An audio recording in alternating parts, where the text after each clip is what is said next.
Everyone, मैं हूं Joshika from Learno Hub, the free learning platform जहां पर आपको मिलता है फिजिक्स, केमिस्ट्री, बायोलॉजी में सब कुछ बिल्कुल free of cost at learnohub.com।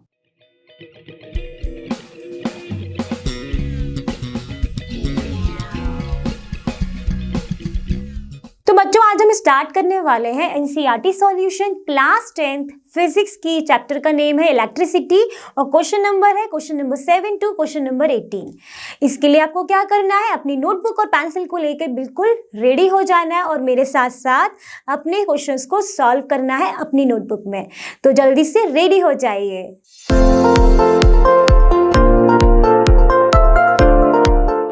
तो बच्चों, आज का पहला क्वेश्चन दिख रहा है स्क्रीन पर, क्वेश्चन नंबर 7। और आप जब पढ़ते भी हो रेजिस्टेंस निकालना है तो रेजिस्टेंस क्या होता है आपका V/I। तो क्या हमको लेना चाहिए V/I। V हम लेंगे y एक्सिस पे और I लेंगे x एक्सिस पे।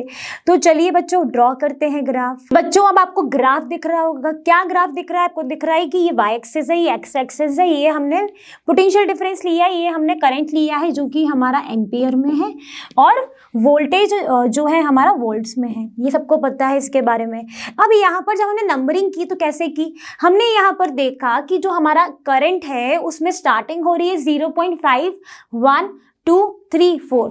तो हमने यहाँ पर जो नंबरिंग भी की है वो हमने कैसे की है 0 1। अब 0.5 इन दोनों के बीच में हो जाएगा 1 2 3 4 5 6 7। क्लियर। फिर हमने वोल्टेज को देखा, तो वोल्ट्स को हमने देखा तो वहां पर जो स्टार्टिंग हो रही है वो हो रही है 1.6 3.4 6.7। तो हमने यहाँ पर जो नंबरिंग की वो हमने 2 के अकॉर्डिंग कर दी। एक तरीके का 2 की टेबल लिख दी, 2 4 6 8 10 12 14 और फिर आगे 16 18 जैसा आपको रिक्वायर्ड हो। तो मैंने यहाँ पे 14 तक यहाँ पे मार्क कर दिया। अब हम क्या करेंगे, जो भी वैल्यूज हमको यहाँ पर दी गई हैं उनको हम कहाँ पर लोकेट करेंगे, हमारे ग्राफ में लोकेट करेंगे। तो उससे क्या होगा, आपका जो ग्राफ है वो रेडी हो जाएगा। तो चलिए करते हैं। अब आप अगर यहाँ पे देखें तो पहली जो वैल्यू है करंट की वो है 0.5। तो 0.5 किधर हो जाएगा इसका, इधर कहीं बच्चों। ओके फिर यहाँ पर दूसरी वैल्यू है 1.6 का, किसकी है 1.6 वोल्टेज। तो वोल्ट ये है, तो इसकी 1.6 अगर इसके हाफ में जाओगे तो इधर कहीं आएगी, कुछ यहाँ कहीं आ रही होगी इसकी 1.6। ठीक है, तो मैंने इसको ऐसे करा तो ये एक पॉइंट आया। उसके बाद उसमें यहाँ पर करंट की वैल्यू 1 पर जो हमें वोल्ट्स मिल रहे हैं वो मिल रहे हैं 3.4। तो करंट की वैल्यू 1 पर हमें कितना चाहिए 3.4। तो हमने कुछ अप्रॉक्सीमेटली हम लोकेट करते जाते हैं।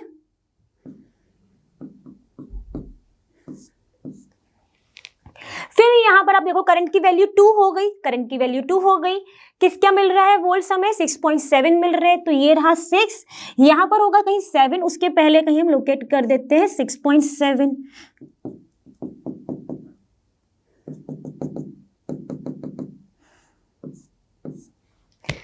ठीक है, अब क्या है नेक्स्ट वैल्यू 3 पर। 3 पर कितना है 10.2। 3 ये रहा करंट 10.2। तो पहले हम 3 को एक्सटेंड करते हैं।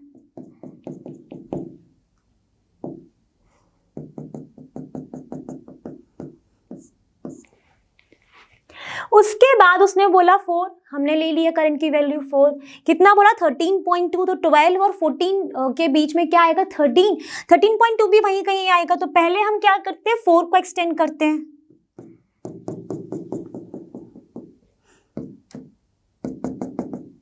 ये आपको एकदम स्ट्रेट, ये जो लाइंस आपको स्ट्रेट नहीं ड्रॉ हो रही होंगी लेकिन आप अपनी कॉपी में स्ट्रेट कर सकते हैं बाय यूजिंग द स्केल। तो अब जब आप इन सारे पॉइंट्स को मिलाओगे तो आपको क्या मिलेगी कि स्ट्रेट लाइन मिलेगी, किसके बीच में V और I के। अब आपने क्या देखा कि ये जो आप सारे पॉइंट्स को ज्वाइन किया आपने ओरिजिन से तो आपके एक स्ट्रेट लाइन बन गई। अब अगर कभी भी V एंड I का ग्राफ अगर स्ट्रेट लाइन आता है तो वो क्या हो जाता है, ओमिक लॉ को फॉलो करता है। सबने पढ़ा है ये सब। अब यहाँ पर बोला गया था कि plot a graph between V and I। तो क्या हमने कर लिया प्लॉट, बिल्कुल हो गया प्लॉट V एंड I के बीच में हमने देख लिया कि वो जो है स्ट्रेट लाइन आई है, that means it follows the Ohm's law. ठीक है, फिर बोला है उसने कैलकुलेट द रेजिस्टर। अब रेजिस्टेंस की बात अगर होने जा रही है तो पहले आपको पता होना चाहिए कि since it is a straight line then it will follow the Ohm's law, तो that is V equal to I R. बच्चों हमने यहाँ पे क्या लिखा, हमने लिख दिया since it follows the Ohm's law that is V equal to I R, from there R equal to V upon I।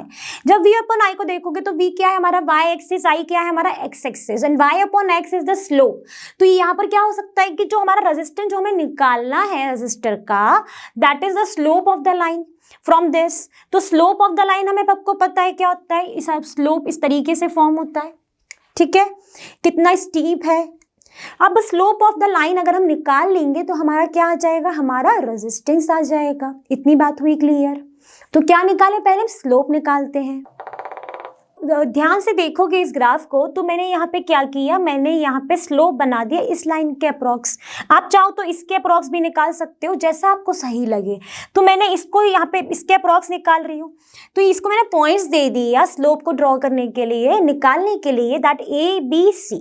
अब अगर इस ट्रायंगल ABC में अगर हम देखें तो ये 90 डिग्री का दिख रहा है। इसमें अगर स्लोप देखोगे तो स्लोप क्या होता है, y अपॉन x होता है। तो ये क्या होता है, स्लोप tan थीटा होता है, सबको पता है। तो tan थीटा अगर होता है तो tan थीटा क्या होता है, परपेंडिकुलर अपॉन बेस, यही होता है। तो स्लोप हमारा बेसिकली होता है tan थीटा, और यू कैन से y अपॉन एक्स। तो यहां पर हो जाएगा वो BC अपॉन AC। देखिए BC अपॉन AC।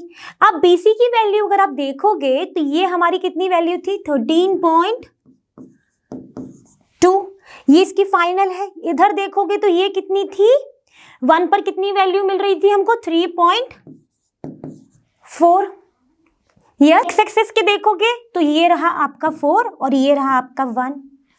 क्या होता है, और स्लोप क्या होता है, फिर से देख लो, BC अपॉन AC, और यू कैन से y2 minus y1 upon x2 minus x1। ठीक है, यहाँ पर y एक्सिस पे हमारा पोटेंशियल है तो हम बोल सकते हैं V2 minus V1 upon I2 minus I1।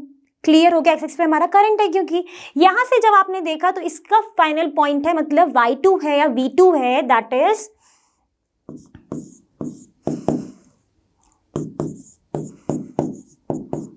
क्या था, Y2 और V2 13.2 और Y1 और V1 इज 3.4, X2 इज 4 और यहां पर आ गया माइनस का 1। कितना आ गया बच्चों, इसको कैलकुलेट करिए।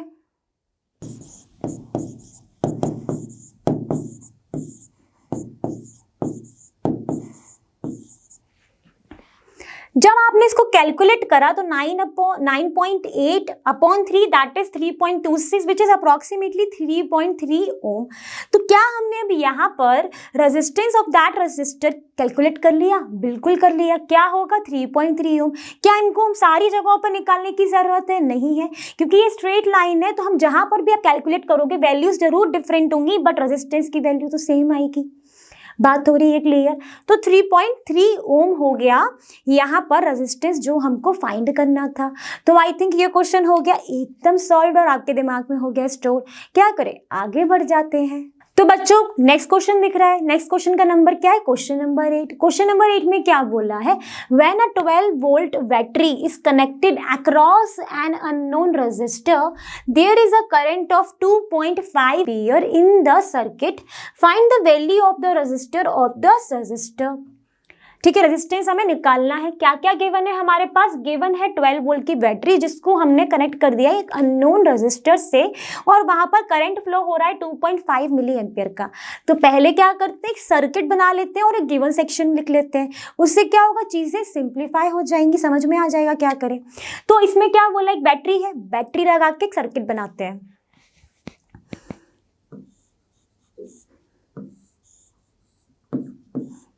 में देखोगे तो हमने क्या करा, एक बैटरी को कनेक्ट कर दिया जिस रजिस्टर से जिसकी हमें वैल्यू नहीं पता है जो क्वेश्चन में बोली, और यहाँ पर करंट फ्लो हो रहा है 2.5 मिली एम्पियर का। अब हमारा काम क्या है, गिवन सेक्शन लिखना।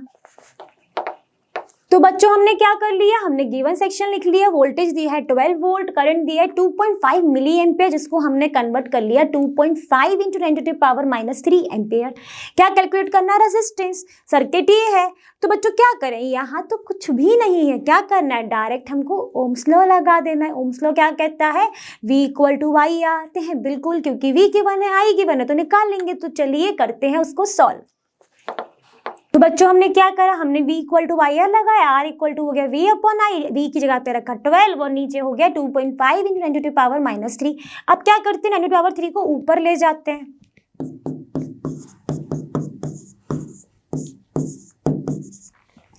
तो हमने ऊपर रख दिया 10⁻³ कर दिए। अब इस पॉइंट को अगर आप हटाओगे तो यहाँ पर क्या आ जाएगा, 10 आ जाएगा।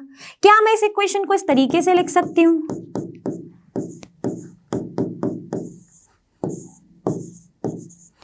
बिल्कुल ना, क्योंकि 10⁻⁴ हो गई। तो मैंने यहाँ पे क्या किया, 10⁻⁴ को 100 करके लिख दी है। क्यों कर दिया, क्योंकि ये यहाँ से कट जाएगा, कितना आ जाएगा, 4 आ जाएगा।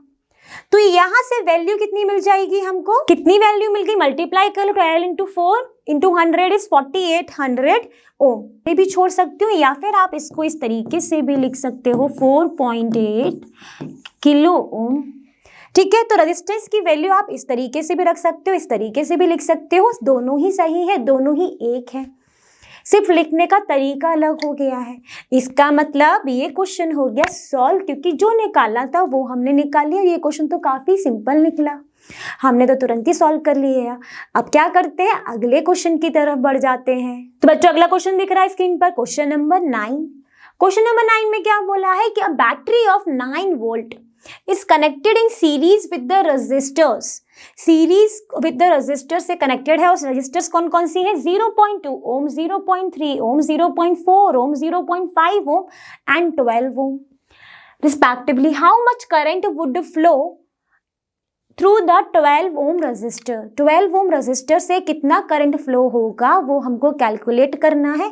और रजिस्टर्स हमारे पर हमने वोल्टेज लिख लिया, और हमने सिर्फ एक लाइन लिखी है, resistors are connected in series. क्यों मैंने रजिस्टर्स नहीं लिखे, क्योंकि जब हम सीरीज में ही कनेक्टेड है और इतना सारा है, तो क्या हम इनकी इक्वल रजिस्टेंस निकाल सकते हैं, बिल्कुल निकाल सकते हैं, इसीलिए मैंने यहाँ तक लिखा।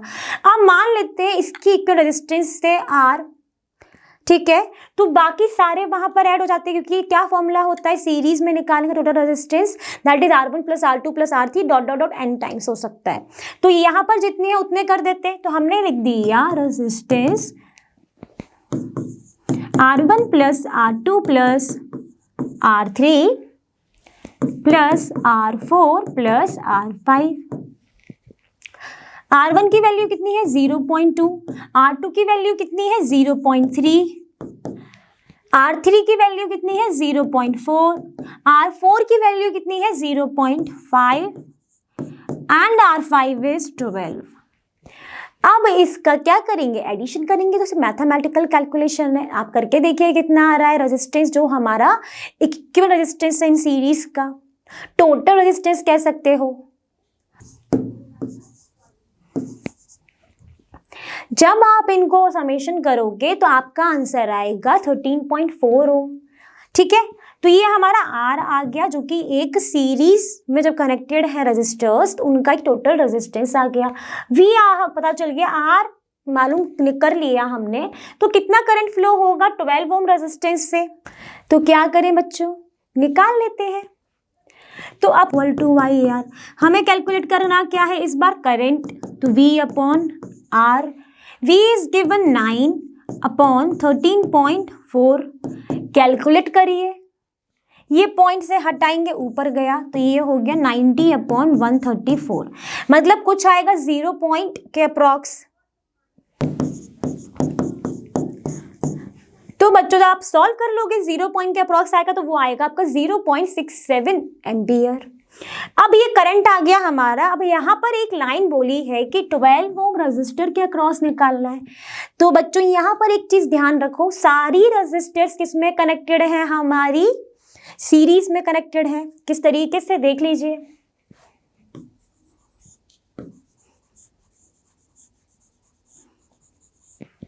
ऐसे कनेक्टेड है R1, R2, R3, R4 and R5 और यहाँ पर एक है। अब यहाँ पर करंट पूछा है इस 12 ओम से। 12 ओम कौन सी वैल्यू है? R5 की। तो जब यहाँ पे करंट फ्लो होगा वो तो सेम ही फ्लो होगा क्योंकि ये सीरीज में कनेक्टेड है। सीरीज में करंट डिवाइड होता है? नहीं होता है। करंट कहाँ डिवाइड होता है? जब यही रेजिस्टर्स अगर पैरेलल में कनेक्टेड होते हैं और सप्लाई वोल्टेज दी जाती है तो करंट डिवाइड हो जाता है। यहाँ पर डिवाइड क्या होता है? हमारा वोल्टेज। ठीक है, पोटेंशियल डिफरेंस निकालते हैं सकते थे हम अलग अलग। अब यहाँ पर ये सीरीज में कनेक्टेड है तो जो हमने करंट निकाला वही तो सब में फ्लो होगा। तो करंट कितना फ्लो होगा? Current flow through the 12 ohm resistor is same as this one, that is 0.67 ampere. बात हुई क्लियर? हमने करंट निकाल लिया 12 ओम रेजिस्टर का। ठीक है, तो ये क्वेश्चन भी हो गया सॉल्व। पैक कर देते हैं, लॉक कर देते हैं और बढ़ जाते हैं अपने अगले क्वेश्चन की तरफ। तो बच्चों अगला क्वेश्चन दिख रहा है क्वेश्चन नंबर 10। क्वेश्चन नंबर 10 में क्या बोला गया है कि how many 176 ohm resistors in parallel are required to carry 5 ampere on a 220 volt supply या फिर लाइन। तो हमें कितनी रेजिस्टेंस रिक्वायर्ड है पैरेलल में और उनकी वैल्यू क्या है? 176 ओम, जिससे वो 5 एम्पियर और इतनी सप्लाई वोल्टेज पर वो लगे। तो पहले हमको क्या करना पड़ेगा? हम यहाँ पे सपोज कर लेंगे let n number of resistors are connected in parallel. Clear? Just मान लीजिए जो पैरेलल में कनेक्टेड है। फिर हमने पैरेलल के लिए एक फॉर्मूला जो होता है कैलकुलेट करने का इक्विवेलेंट रेजिस्टेंस, उसको हमने लिख दिया 1/RP equal to 1/R1 1/R2 dot dot 1/RN। RP क्या है? पैरेलल कॉम्बिनेशन का इक्विवेलेंट रेजिस्टेंस है ये। इतनी बात हुई क्लियर? अब यहाँ पर हमारे पास 176 ओम की रेजिस्टेंस होगी और वो भी n है तो n टाइम्स हो जाएगी। जब a कितनी है तो n की कितनी हो जाएगी? n टाइम्स हो जाएगी। तो क्या हम यहाँ पर लिख सकते हैं?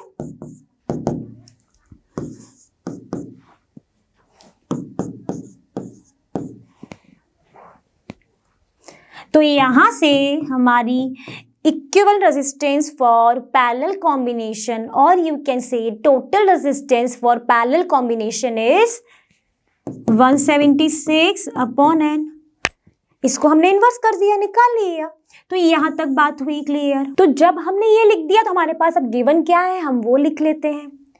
तो गिवन में है एक करंट दिया हुआ है that is 5 ampere end voltage दिया हुआ है 220 वोल्ट।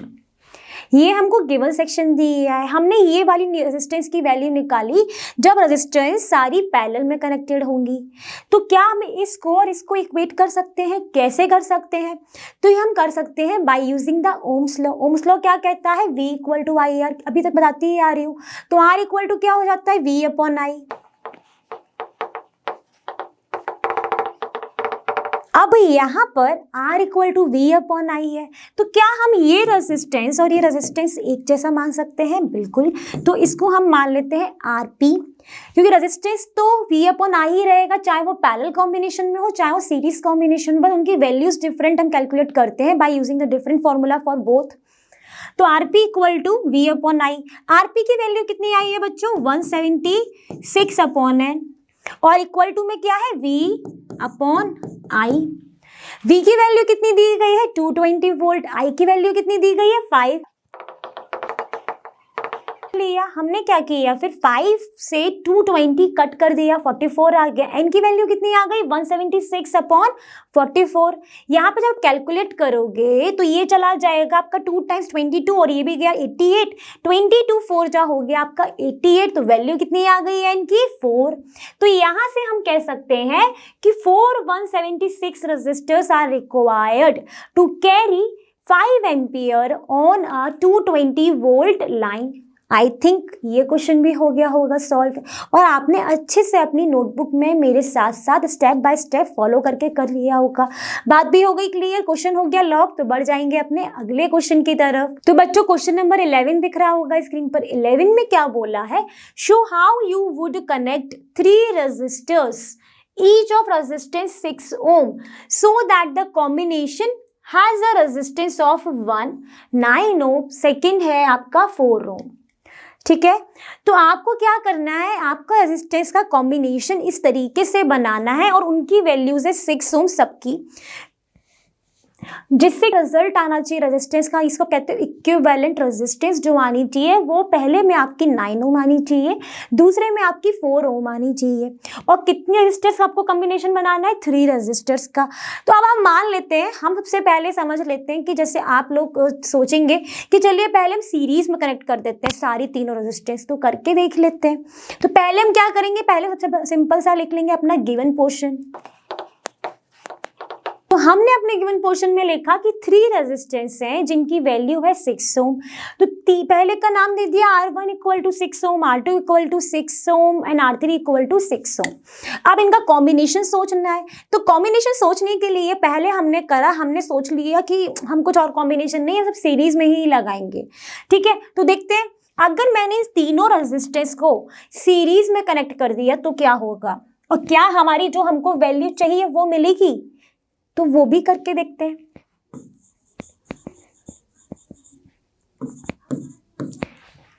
अब बच्चों देखो मैंने सीरीज में कनेक्ट करा है ना 6 6 6 R1 R2 R3 को।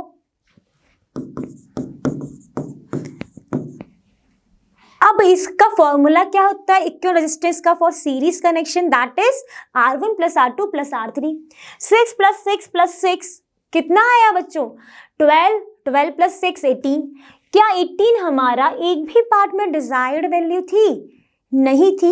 तो मतलब हम सीरीज कॉम्बिनेशन तो नहीं कर सकते, क्योंकि जो वैल्यूज हमको निकालनी है, जो हमको रिजल्ट चाहिए वो तो नहीं आ रहा है, जो हमको डिजायर्ड है वो हमें गेन नहीं हो रहा है, इसलिए हमने कैंसिल कर दिया।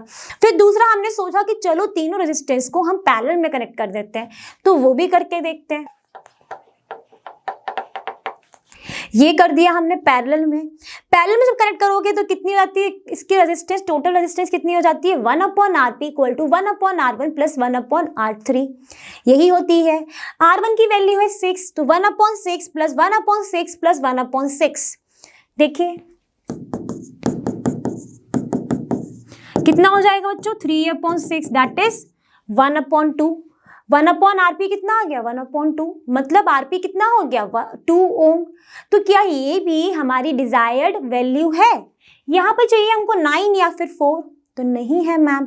तो क्या करें, ये दोनों ही तो हो गए गलत। मतलब इन 3 रजिस्टर्स को हम ऐसे तो कनेक्ट नहीं कर सकते।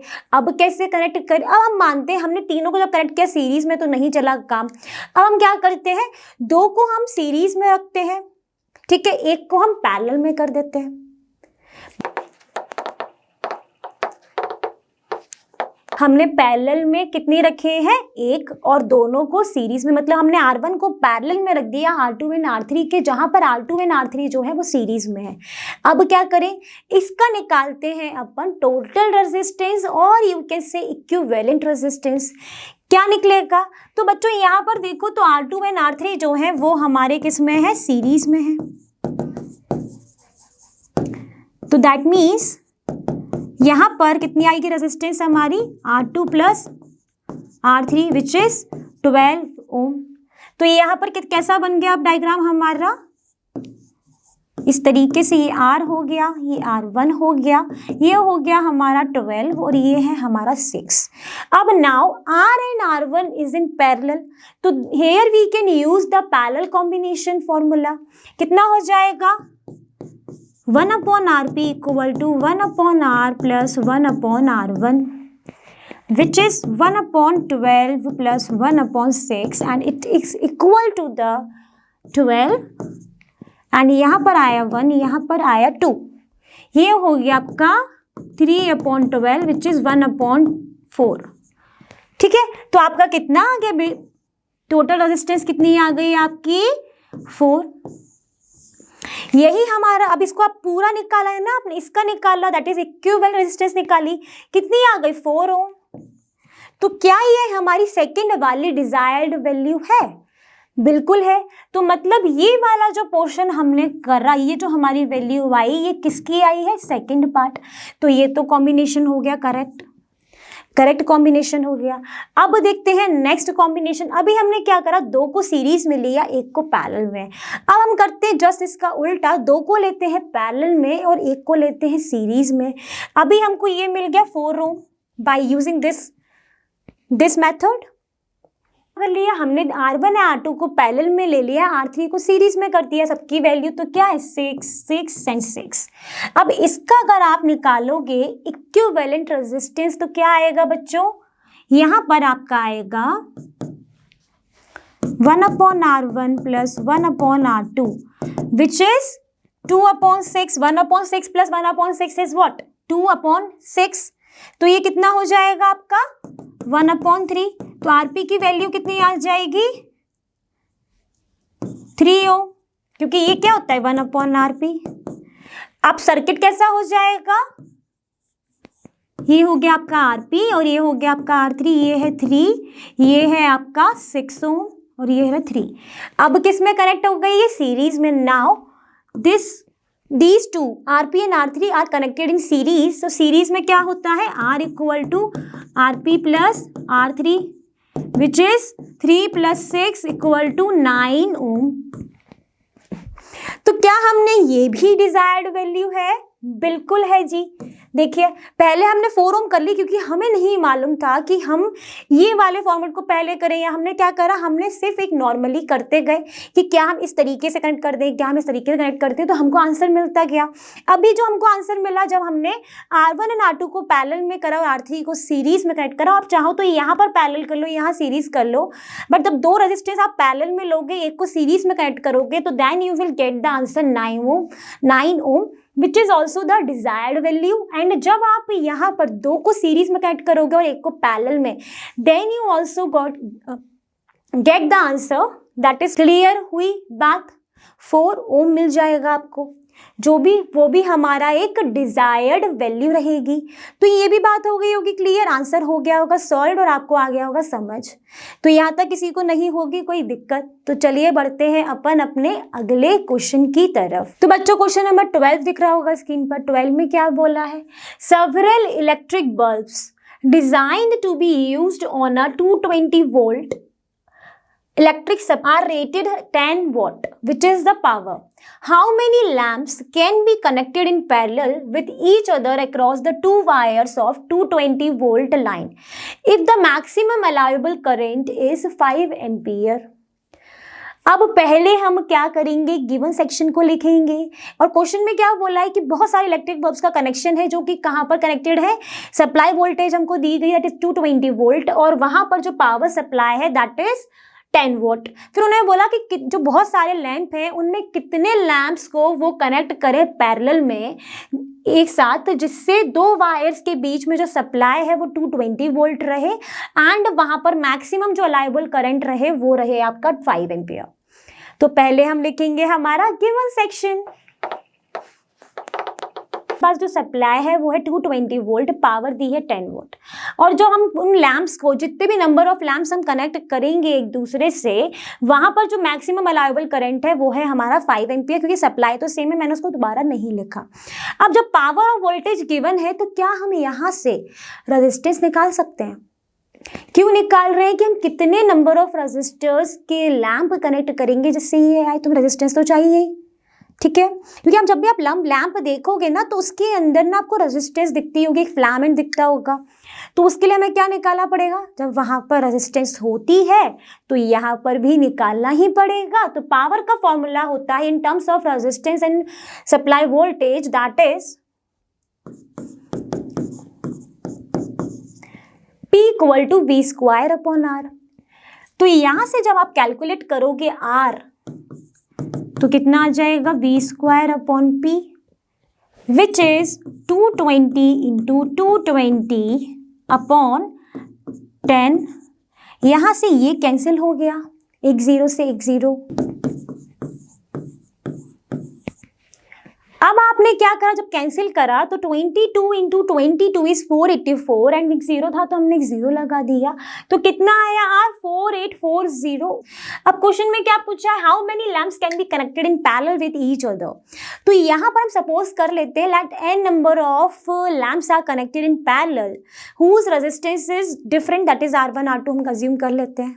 तो बच्चों हमने क्या अज्यूम कर लिया, that n number of lamps are connected in parallel whose equivalent resistance R is 1/R equal to 1/R1 plus 1/R2 dot dot n times. तो यहाँ पर जब इतनी n टाइम्स है तो n टाइम्स ऑफ 1/R1 हो गया, इतनी बात हुई क्लियर। तो 1/r equal to n into 1/r1 हुई बात क्लियर थोड़ी। का निकाले टोटल रेजिस्टेंस जिसकी वैल्यू हो गई n times of that one. अब यहां से जब आप देखोगे तो n इक्वल टू कितना हो जाएगा बच्चों, n इक्वल टू हो जाएगा आपका R1/r। ये हो गया। पहले निकाला रेजिस्टेंस वो तो मुझे समझ में आ गया कि 4840 ओम रेजिस्टेंस आई। तो मैम ये जो रेजिस्टेंस है क्या ये R1 है, क्या ये R है? तो बच्चों आप एक बताओ, मैंने रेजिस्टेंस निकाली कि जब ये पावर सप्लाई ये लैंप की निकाली है कि जब लैंप में पावर दी है, सप्लाई वोल्टेज दिया हुआ है, तब हमारी रेजिस्टेंस कितनी होगी। तो इसका मतलब क्या हुआ, ये हमारी एक की निकली है 4840 की, तो ये हमारी क्या हुई R1 हो गई। अब ये R कैसे निकलेगी, तो बच्चों ये हमको गिवन था V एंड मैक्सिमम करंट। तो मैक्सिमम करंट एंड V जब गिवन है तो यहाँ से आपकी रेजिस्टेंस हो जाएगी 220/5 विच इज 44 ओम। तो हमारे पास अब किस किस की वैल्यू हो गई, हमारे पास वैल्यू हो गई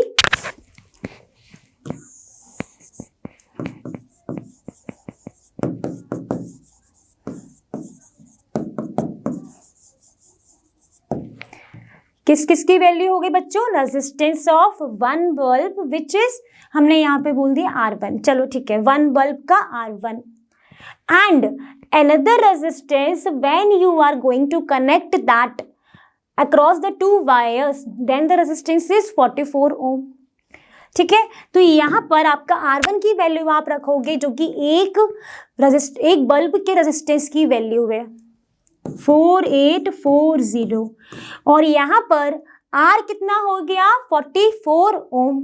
अब जब आपने दोनों की वैल्यू रखी, resistance of one bulb and resistance when you are going to connect that two wires across the two wires of 220 volt line, if the maximum current is 5 ampere then the resistance is 44 and जब आपने calculate करा n equal to R1/R then it goes to be 110।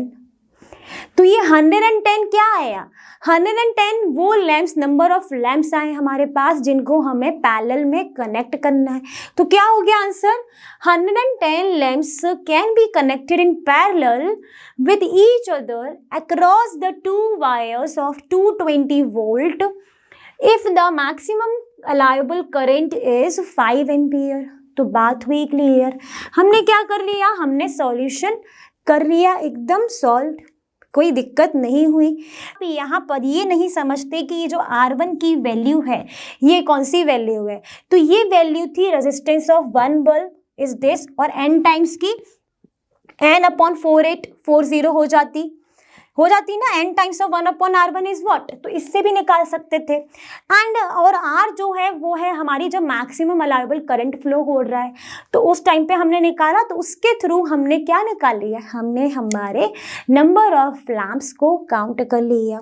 तो बात हुई clear. हम चलेंगे हमारे अगले क्वेश्चन की तरफ। बच्चों क्वेश्चन नंबर 13 दिख रहा होगा स्क्रीन पर। 13 में क्या बोला है, a hot plate of an electric oven connected to a supply of 220 volt line which has a two resistance A and B each of 24 ohm resistance which may be used separately अलग अलग series में और parallel में find out the currents in all the three cases.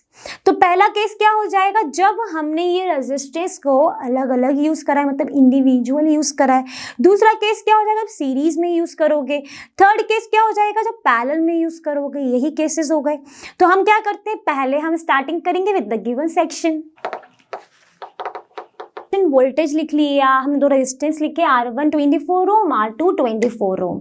अब पहला case देख लेते हैं सेपरेटली, मतलब जब इंडिविजुअल रेजिस्टेंस की बात होगी तब। तो इंडिविजुअल रेजिस्टेंस के लिए हमने मान लिया R24 ओम क्योंकि सेम है, तो यहां पर आप लिख देंगे इंडिविजुअल ओनली। ठीक है, voltage is also given 220 volt. तो इसके लिए करंट क्या हो जाएगा बच्चों, V इक्वल टू IR, तो I इक्वल टू V/R। कहाँ से आया है ये, ओम्स लॉ से आया है। तो 220/24, तो इसको कैलकुलेट करेंगे तो 12 and 110, 6 and 55। अब 55 को डिवाइड करना है 6 से, तो करिए जल्दी, मैथमेटिक्स है भाई। तो कितना आ गया बच्चों? 9.2 एम्पियर। बात हुई क्लियर?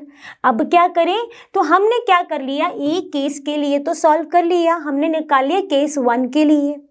ठीक है, जब ये दोनों सेपरेटली वर्क करेंगी, दोनों रेजिस्टेंस, दोनों कॉइल्स। अब कौन सा केस आएगा? जब ये सीरीज में कनेक्टेड होंगे ये दोनों कॉइल्स की रेजिस्टेंस। तो हम क्या लिख लेते हैं? केस 2। केस 2 में क्या हो जाएगा? व्हेन both the resistance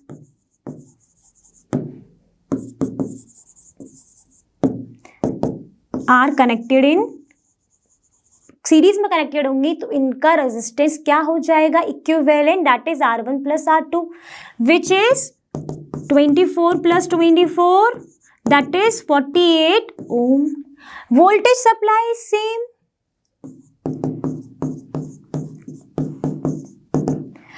अब I equal to V upon R from ohm's law. V क्या है? 220, R क्या है? 48। तो जब आप क्या करेंगे, अब इसको कैलकुलेट करेंगे। After calculating you will get an answer that is 4.58 ampere. तो हमने करंट निकाल लिया जब ये दोनों रेजिस्टेंस सीरीज में कनेक्टेड है, मतलब केस 2 निकाल लिया। अब कौन सा केस बचा है? जब ये पैरेलल में कनेक्टेड होंगी, तो वो भी कर लेते हैं। केस 3 में मैंने लिख दिया पैरेलल कॉम्बिनेशन ऑफ रेजिस्टेंस। मैंने पैरेलल इसलिए लिखा है, तो आप अपने में लिख लीजिए पैरेलल कॉम्बिनेशन ऑफ रेजिस्टेंस। तो 1/Rp equal to 1/R1 plus 1/R2 which is 1/24 plus 1/24। ये कहाँ से आया है? Equivalent resistance of parallel combination. ठीक है, तो हमने यहाँ पर क्या हो गया? 2/24 विच इज 1/12। तो आरपी क्या हो गया बच्चों? 12 ओम। अब सप्लाई कितनी है? 220 वोल्ट। तो क्या हमारा करंट निकल आएगा? बिल्कुल जी, दैट इज V/R 220/12। कैलकुलेट कर लीजिए। तो after calculating your answer is, current कितना हो गया? 18.34 एम्पियर। तो क्या हमने करंट निकाला तीनों केसेस में? बिल्कुल जी। जब इसमें इंडिविजुअल थे तब हमारा करंट कितना आया? 9.2 एम्पियर। जब ये दोनों ही कॉइल्स या फिर रेजिस्टेंस सीरीज में करता हमारा करंट कितना आया? 4.58। एंड जब ये पैरेलल कॉम्बिनेशन में थे तब हमारा करंट कितना आया? 18.34 एम्पियर। हमने तो वो निकाल लिया जो हमको चाहिए था, क्वेश्चन में बोला था। तो इसका मतलब क्वेश्चन हो गया लॉग्ड। आपको क्या करना है? अब अगले क्वेश्चन की तरफ बढ़ जाना है। तो बच्चों क्वेश्चन नंबर 14 दिख रहा होगा। 14 में क्या बोला है? Compare the power used in the 2 ohm resistor in each of the following circuit. The first part is a 6 volt battery in series with the 1 ohm and 2 ohm resistor. ये this is the first part. Second part में क्या बोला? A 4 volt battery in parallel with 12 ohm 2 ohm resistors. तो पहले वही given section लिखना है। तो बच्चों हमने गिवन सेक्शन लिखा है, पर किसका? पहला हमने लिखा है फर्स्ट पार्ट का। क्यों? क्योंकि सम दोनों ही में ही अलग अलग वैल्यूज है, तो हम पहले पार्ट को पहले सॉल्व कर लेते हैं। अब यहाँ पर बोला है कि 6 वोल्ट की बैटरी को कनेक्ट करना है 1 और 2 ओम की रेजिस्टेंस। तो क्या आप सर्किट डायग्राम भी बना लें? बिल्कुल जी, बना लेते हैं। अब हमने क्या ड्रॉ कर लिया? एक सर्किट डायग्राम ड्रॉ कर लिया for the first one, that is 1 और 2 ओम को हमने कनेक्ट करा सीरीज में, 6 वोल्ट की बैटरी लगा दी। अब इसको अगर ध्यान से देखोगे तो पहले हम क्या करें? हम पहले निकालेंगे equivalent resistance for the series combination. तो उसको हमने डिनोट कर दिया सपोज R से, और R1 और R2 किसमें? सीरीज में ही है। तो हमने R1 प्लस R2 कर दिया, दैट इज 1 + 2 विच इज 3 ओम। तो हमारे पास सप्लाई वोल्टेज हो गया, टोटल रेजिस्टेंस आ गई 3 ओम। तो क्या अब हम करंट निकाल लें? यस। तो करंट क्या होता है बच्चों? V = IR, तो I = V/R from ohm's law. तो यहाँ पर हो गया 6/3 दैट इज 2 एम्पियर। तो करंट हमारा आ गया 2 एम्पियर। तो अब ये सीरीज में कनेक्टेड है, दिख रहा है आपको। जब ये सर्किट पूरा सीरीज में कनेक्टेड है तो यहाँ से जो भी करंट निकलेगा 2 एम्पियर का, वो इस R1 में भी जाएगा, इस R2 में भी जाएगा। मतलब करंट क्या रहेगा हमारा, सेम, करंट सेम रहेगा।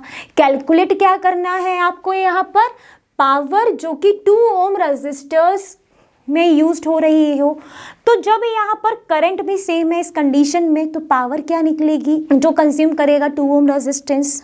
तो हमने यहाँ पर एक लाइन लिख दी, that is this is a series connection, therefore same current flows throughout the circuit, therefore power consumed by, power used by 2 ohm is also the same. उतना ही करंट है तो पावर भी हम निकाल सकते हैं। तो पावर का formula in terms of a current and resistance is I square R। अब पावर, यहाँ पर करंट सेम फ्लो हो रहा है इसलिए हम ये वाला यूज कर रहे हैं। अगर मान लो यहाँ पर करंट दूसरा होता है, यहाँ करंट दूसरा होता और हमारे पास सिर्फ एक ही I की वैल्यू, तो हम निकाल सकते थे नहीं। तो हमने क्या करा, क्योंकि यहाँ पे करंट सेम है तो पावर हम यहाँ पर इस 2 ओम रजिस्टर के अक्रॉस निकाल सकते हैं, बिकॉज सेम करंट फ्लो हो रहा है, because it is in series connection. ठीक है, तो I स्क्वायर, I मतलब 2 एम्पियर, 2 का स्क्वायर, रेजिस्टेंस कौन सी लेनी है बच्चों, 2 ओम, तो कितना आ जाएगा 8। पावर है किस में आएगा, वॉट में आएगा। मतलब power used in the 2 ohm resistance is 8 watt. बात हुई क्लियर। तो ये हमने सॉल्व कौन सा किया है, हमने पार्ट 1 सॉल्व किया है। अब कौन सा पार्ट बचा है यहाँ पर, दूसरा पार्ट बचा है, जब उसमें पैरेलल में कनेक्ट करना है। अब बात होगी सेकंड पार्ट की, तो इसका भी गिवन सेक्शन ले लेते हैं। यहाँ पर आपको सप्लाई दी है 4 वोल्ट, R1 दिया है 12 ओम एंड R2 दिया है 2 ओम। ठीक, करना क्या है, पैरेलल में कनेक्ट करना है, कर दिया पैरेलल में कनेक्ट। अब पैरेलल कनेक्शन में जो हमारा आपका पोटेंशियल जो होता है, वोल्टेज जो होता है वो सेम रहता है और करंट डिवाइड हो जाता है, ये हमने पहले भी पढ़ा है। तो इस कंडीशन में अगर देखेंगे तो यहाँ पर क्या लिखेंगे, तो बच्चों हमने यहाँ पे क्या लिख दिया, हमने लिख दिया since the connection are in parallel the voltage across the resistors are same that is 4 volt. तो यहाँ पर हमको अगर इस 2 ओम के अक्रॉस अगर हमको पावर यूज्ड बाय निकालना है तो फॉर्मूला कौन सा यूज करें, जहाँ पर वोल्टेज का आए, रेजिस्टेंस तो हमें पता है कि 2 ओम वाले पे निकालना है, तो इसका फॉर्मूला क्या हो जाएगा, V स्क्वायर अपॉन में R के इंटू में R, that is V square upon R। तो यहाँ पर आपका वोल्टेज कितना है, 4 इंटू 4, रेजिस्टेंस इज 2, ये हो गया कैंसिल, तो कितना आ गया पावर। अब आप क्या कहोगे, मैम यहाँ पर भी 8 वॉट है, यहाँ पर भी 8 वॉट, बिल्कुल यही आया है, यहाँ पर भी 8 वॉट आई है। मतलब for this case also power used in the 2 ohm resistor is same, that is 8 watt, 8 watt. बात हुई क्लियर। तो हमने दोनों केसेस में हमारा power used by this resistor हमने निकाल लिया। तो अब ये क्वेश्चन क्या हो गया, सॉल्व। अब क्या करें, आगे बढ़ जाते हैं। जो क्वेश्चन नंबर 15 दिख रहा होगा, 15 में क्या बोला है, 2 लैम्प्स, 2 लैंप हैं, एक की रेटेड है वो 100 वॉट एट 220 वोल्ट पर and another one is 60 watt at 220 volt are connected in parallel to electric main supply. What current is drawn from the line if the voltage is 220 volt? अब यहाँ पर जो ये 2 bulb हैं जिनकी एक अपनी पावर है, उनको हमें कनेक्ट करना है पैरेलल में। अगर पैरेलल में कनेक्ट करते हैं किसी भी चीज़ को, अभी थोड़ी देर पहले भी पढ़ा, तो वहाँ पर जो पोटेंशियल रहता है वो हमारा क्या रहता है, सेम रहता है, बट करंट डिवाइड होता है, तो पोटेंशियल क्या रहेगा, सेम रहेगा। तो मतलब जो पावर यहाँ पर जो आपकी वोल्टेज है वो सेम रहने वाला है। तो पहले हम क्या करेंगे, गिवन सेक्शन लिखते हैं, फिर समझते हैं आगे का। 2 बल्ब हैं जिनकी अपनी एक पावर है, वोल्टेज है और कनेक्शन किस में है, पैरेलल में है। जब कनेक्शन पैरेलल में है तो हम लिख लेते हैं S 2 bulbs are connected in parallel, therefore voltage or you can say potential remains same.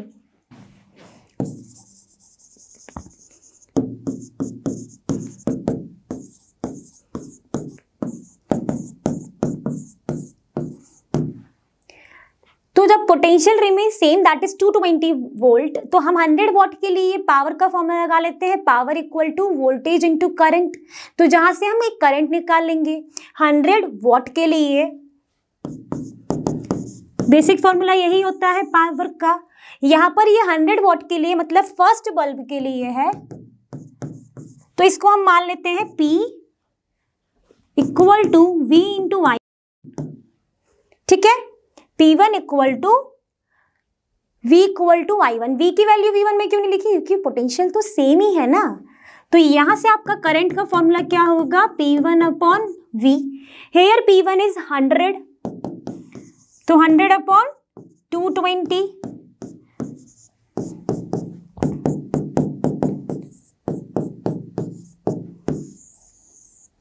तो करंट की वैल्यू कितनी हो गई बच्चों, 5 अपॉन 11 एम्पियर। किसकी, I1 की। I1 किसका करंट है, जब पावर हमारी 100 वॉट है, उसके लिए हमने करंट मान लिया I1, हमने अज्यूम कर लिया है। अब हम किसके लिए निकालेंगे, फॉर द पावर 60 वॉट। तो हम यहाँ पे लिख देंगे फॉर 60 वॉट, सेम फॉर्मूला। तो यहाँ पर हमने कर दिया P2 equal to V into I2। फिर से हमने V इसलिए करा है क्योंकि पोटेंशियल सेम रहने वाला है, इसलिए हमने V2 नहीं लिखा है। करंट चेंज हो जाएगा, पावर तो चेंज हो ही रही है, तो यहाँ से आपका करंट I2 आ जाएगा P2 upon V2 which is 60 upon 220। अगर आप 2 से डिवाइड करते हो तो कितना आ जाएगा, 3 अपॉन 11 एम्पियर। तो हमने क्या निकाल लिया, I1 एंड I2 निकाल लिया। निकालना क्या है, current is drawn from the line if the supply is 220 volt. तो यहां पर जब I1 I2 आ गया तो टोटल करंट निकाल सकते हैं, बिल्कुल।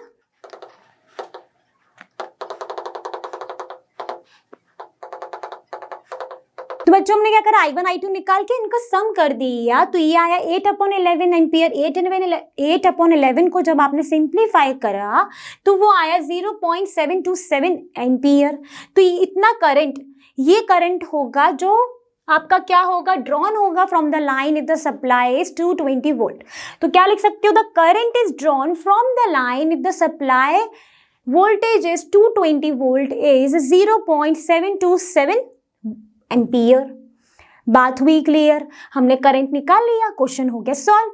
अब चलते हैं हमारे अगले क्वेश्चन की तरफ। तो बच्चों आपको दिख रहा है क्वेश्चन नंबर 16 स्क्रीन पर। 16 में क्या बोला है, which uses more energy, a 250 watt TV set in 1 hour और 1200 वॉट टोस्टर इन 10 मिनट्स। आपको पास क्या दिया है, पावर दिया है, टाइम दिया है।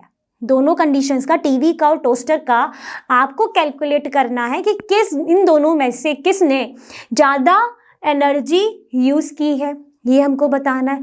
सबसे पहले वही हमारा गिवन सेक्शन को लिख लेना ही सही रहेगा।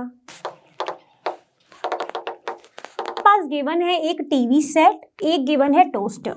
हमने अज्यूम कर लिया कि टीवी सेट का जो पावर है उसको हमने मान लिया P1 and P1 equal to दिया गया है 250 वॉट एंड टाइम को हमने मान लिया टीवी सेट के लिए T1, वो दिया गया है 1 our and another is toaster, उसका हमने पावर ले लिया P2 which is 1200 what, T2 is 10 minutes. अब दोनों का टाइम में आपको अंतर दिख रहा है क्या, ये आवर में है, ये मिनट में है, तो हम क्या करते हैं, हम इसको भी आवर में कन्वर्ट कर लेते हैं।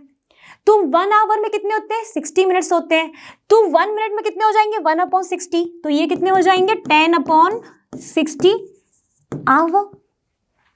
क्लियर, इसका मतलब ठीक है, हमको क्या निकालना है, एनर्जी। एनर्जी कितनी उसने यूज कर रहे हैं ये दोनों इंडिविजुअली। एनर्जी का फॉर्मूला क्या होता है,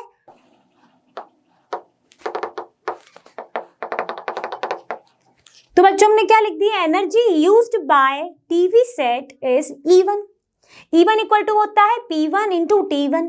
P1 की वैल्यू हमारे पास है 250 वॉट एंड T1 की है 1 आवर। कितना आ गया बच्चों, 250 वॉट आवर। यही हो गई एनर्जी। ये किसकी निकली एनर्जी, टीवी सेट की। अब हम किसका निकाल लेते हैं, टोस्टर का।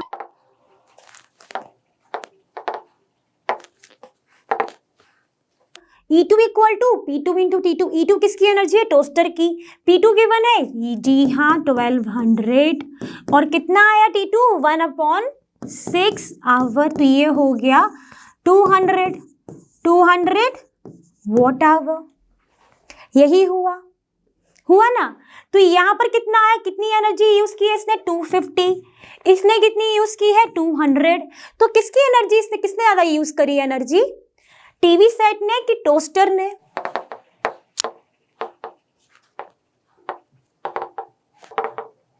जब हमने E1 को और E2 को देखा तो E1 की एनर्जी ज्यादा है as compare to E2 which is the energy of toaster and E1 is the energy of TV set.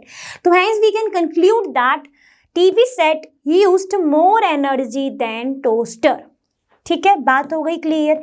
यही हमको बताना था कि which uses more energy, then TV set uses more energy than this one.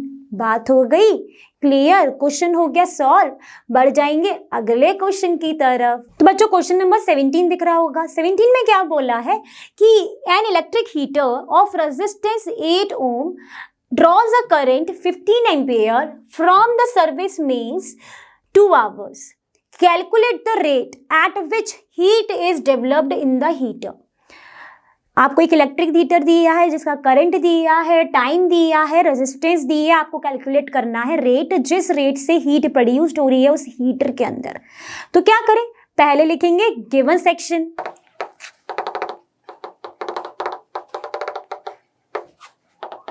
Is given, time is given, तो आपने लिख लिया। फिर निकालना क्या था, रेट जिस पे हीट प्रोड्यूस्ड हो रही है, हमने वो भी लिख दिया कि वो हमें निकालना है। अब यहाँ बात हो रही है रेट जिस पे हीट प्रोड्यूस्ड हो रही है, rate at which heat is produced. तो बच्चों अगर हीट का फॉर्मूले की बात करें तो हीट का फॉर्मूला होता है I²RT। आपको कैलकुलेट क्या करना है, रेट मतलब टाइम को इधर ले जाओगे क्योंकि रेट किसके रिस्पेक्टिव में कैलकुलेट की जाती है, टाइम के रिस्पेक्टिव में। तो H/T I²R, ठीक है, आपको यही कैलकुलेट करना है। अब रेट की बात हो रही है तो हमने लिख दिया H/T = I²R। अब ये जो फॉर्मूला है ये किसका भी होता है, ये P का भी होता है। तो हम ये भी जानते हैं कि हीट अपॉन टाइम या फिर energy upon time is also a power, तो इसको हमने P लिख दिया। तो P = I²R। I की वैल्यू हमको गिवन है 15 एंड R की वैल्यू है 8। जब आप देखोगे कि 15 का स्क्वायर क्या होता है 225, तो हमने लिख दिया, ये हो गया इंटू 8। जब आप मल्टीप्लाई करोगे तो आपके आंसर आएगा 1800 सॉरी, ठीक है 1800 वॉट। और क्या हो सकता है 1800 जूल पर आवर, जिसमें भी हमारी टाइम की वैल्यू हमको दी गई होगी। अगर आवर में भी सेकंड में कन्वर्ट करके लिख लेंगे क्योंकि टाइम तो इसके रेट निकाल रहे हैं, तो उसमें यहाँ पर हम इस तरीके से कैलकुलेट कर लिया। ठीक है, तो यहाँ पर रेट हमारी आई, rate at which heat is produced in the heater is 1800 watt और 1800 जूल पर सेकेंड इज द आंसर। बात हुई क्लियर। क्वेश्चन में था नहीं कुछ, बस इतना लॉजिक समझ में आ जाता तो बाकी सब चीजें तो गिवन ही थी, फॉर्मूला पता चल जाता, सब चीजें कैलकुलेट कर सकते थे, कोई दिक्कत नहीं होनी चाहिए। बात हो गई, लॉक क्लियर हो गया क्वेश्चन। तो बढ़ेंगे हम अपने अगले क्वेश्चन की तरफ। तो बच्चों आज के सेशन का आपको लास्ट क्वेश्चन दिख रहा होगा, क्वेश्चन नंबर 18।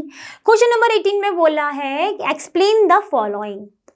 आपका पहले ए पार्ट में क्या बोला है, why is the tungsten used almost exclusively for filament of electric lamps.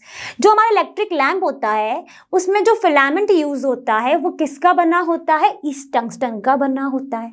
अब यहाँ पर क्वेश्चन ये है कि टंगस्टन का ही क्यों बना होता है, तो बच्चों टंगस्टन का इसलिए बना होता है कि इस टंगस्टन के पास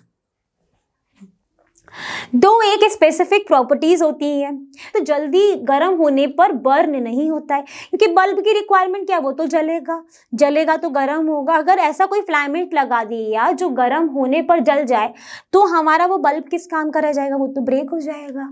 तो हमको ऐसा फिलामेंट लगाना पड़ता है जिसके पास एक ऐसी खासियत हो या फिर क्वालिटी हो कि वो हीट प्रोड्यूस्ड होने पे बर्न ना हो, ईजिली बर्न नहीं हो।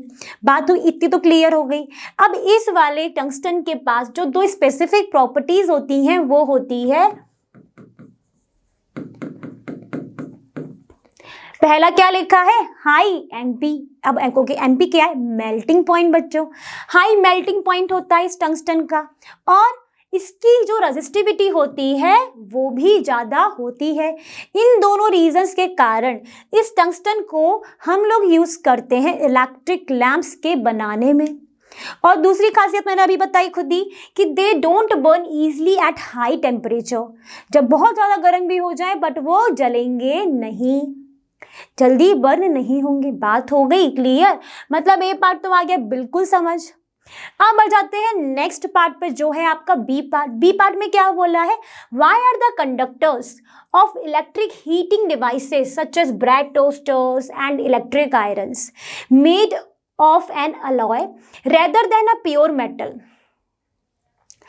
ठीक है, अब यहाँ पे बोला है कि जो कंडक्टर्स में या फिर इलेक्ट्रिक आयरन्स में उनको हम अलॉय में क्यों बनाते हैं, अलॉय से प्योर मेटल का क्यों नहीं बनाते, ये क्वेश्चन है। ये क्वेश्चन में क्या पूछा है वो समझ में आया। अब क्यों बनाते हैं, क्योंकि जो रेजिस्टिविटी होती है अलॉय की वो ज़्यादा होती है एज कंपेयर टू किसके, कंडक्टर्स के, जिसके कारण क्या होता है, which produces large amount of heat. तो क्या लिखा है यहाँ पे, the conductors of electric heating devices such as bread toaster, electric irons made of an alloy rather than a pure metal because resistivity of an alloy is more than the resistivity of the metals which produces large amount of heat. बात हुई clear, सब जानते resistivity क्या होती है, are equal to होता है rho upon L, तो रो क्या हो जाता है, आर ए अपॉन एल, सब जानते हैं ना। तो यहाँ पे हमें आंसर मिल गया कि अलॉय के पास ज्यादा रेजिस्टिविटी है एज कंपेयर टू कंडक्टर। ठीक है, था हमने रीजन जान लिया। आई थिंक ये क्वेश्चन हुआ थोड़ा सॉल्व, ए एंड बी तो हो गया। तो अब देखेंगे इसके नेक्स्ट पार्ट। तो बच्चों सी पार्ट दिख रहा होगा, सी पार्ट में क्या बोला है, why is the series arrangement not used for domestic circuits. Domestic circuits में हम सीरीज कॉम्बिनेशन क्यों यूज नहीं करते हैं, दैट इज द क्वेश्चन। अब बच्चों ये बताओ, जब सीरीज कॉम्बिनेशन की बात आती है तो सीरीज कॉम्बिनेशन में क्या होता है कि हमारा वहां पर हर एक इंडिविजुअल रेजिस्टेंस पे वोल्टेज ड्रॉप होता है, वोल्टेज का डिवीजन हो जाता है, सेम वोल्टेज नहीं रहने वाला है ना, करंट सेम फ्लो होता है। तो जब अगर हम लोग वोल्टेज डिवीजन इस सीरीज सर्किट में होगा और हमने घर में लगा लिया तो हर रेजिस्टेंस के अक्रॉस हमारा एक वोल्टेज ड्रॉप होगा, जिसके कारण क्या होगा, जो अमाउंट है करंट का वो कहीं ना कहीं डिक्रीज होगा, क्योंकि वोल्टेज ड्रॉप में क्या होता है, V equal to I R ही तो होता है, तो कहीं ना कहीं करंट का एक लीकेज होगा, तो मतलब अमाउंट ऑफ करंट हमारा क्या होने वाला है, डिक्रीज होगा। इसके कारण क्या होगा, जो डिवाइस है वो प्रॉपर वर्क नहीं कर पाएगी।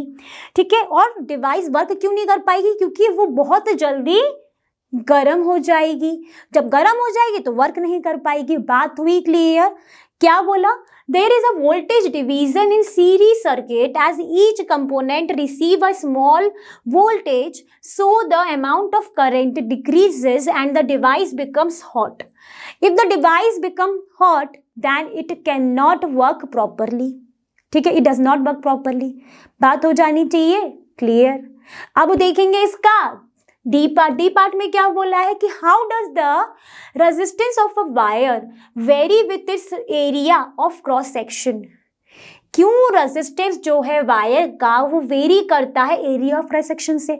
तो बच्चों ये तो बहुत ही सिंपल है, कैसे, आर इक्वल टू क्या होता है, रो एल अपॉन ए। यहां से अगर देखोगे तो R is inversely proportional to area of cross section. If area of cross section increases then it decreases, and if this decreases it increases. तो क्या हुआ, रेजिस्टेंस क्यों वेरी करती है, आंसर मिला ना, because resistance is inversely proportional to the area of cross section, therefore the resistance of a wire vary with its area of cross section. यही हमने लिखा है, resistance of wire is inversely proportional to its area of cross section. This shows that when area of cross section is increases then resistance decreases, और you can say vice versa. अब देखते हैं इसका last part. उसमें क्या बोला है कि why are the copper and aluminum wire usually employed for electricity transmission. Electricity transmission के लिए हम कॉपर और एल्यूमिनियम ही क्यों लेते हैं? क्यों लेते होंगे? अब इलेक्ट्रिसिटी की बात हो रही है तो इसका मतलब क्या होगा? कॉपर और एल्यूमिनियम जो है उनके पास क्या होता है? हमारा ये गुड कंडक्टर ऑफ इलेक्ट्रिसिटी होते हैं। अब अगर ये गुड कंडक्टर ऑफ इलेक्ट्रिसिटी है तो इन दोनों की जो रेजिस्टिविटी है वो ज़्यादा होनी चाहिए कि कम होनी चाहिए? मैं बोल रही हूँ कि this is very good conductor of electricity. ठीक, अब इलेक्ट्रिसिटी के गुड कंडक्टर हैं तो मतलब रेजिस्टेंस, ठीक है। अब अगर रेजिस्टेंस की बात हो गई, रेजिस्टिविटी की बात हो गई, तो इस केस जब ये गुड कंडक्टर होंगे तब यहाँ पर इसकी रेजिस्टिविटी जो है वो लो रहेगी, तब ये गुड कंडक्टर होंगे। तो ये जो गुड कंडक्टर ऑफ इलेक्ट्रिसिटी और लो रेजिस्टिविटी के कारण ये कॉपर एंड एल्यूमिनियम को हम कहाँ यूज करते हैं? इलेक्ट्रिसिटी ट्रांसमिशन में यूज कर सकते हैं। वही लिखा है, as copper and aluminium wires have low resistivity and they are the good conductors of electricity, therefore they are usually used in transmission. बात हुई clear? Low resistivity is the first reason, second reason is the good conductor of electricity, that's why we are going to use copper and aluminum for electricity transmission. Hence question हो गए finish. तो question हो गए finish, आपको आ गए समझ अच्छे से और आपने भी कर लिए होंगे मेरे साथ सॉल्व। तो बच्चों आई थिंक आज हमने जितने भी क्वेश्चन सॉल्व किए वो सारे ही आपके लिए क्या रहे? यूजफुल रहे। और आप जानते ही हैं लर्नोहब फ्री है पर बेस्ट है, और यहाँ पर आपको मिलता है फिजिक्स, केमिस्ट्री, बायोलॉजी, मैथ, सब कुछ बिल्कुल free of cost at learnohub.com।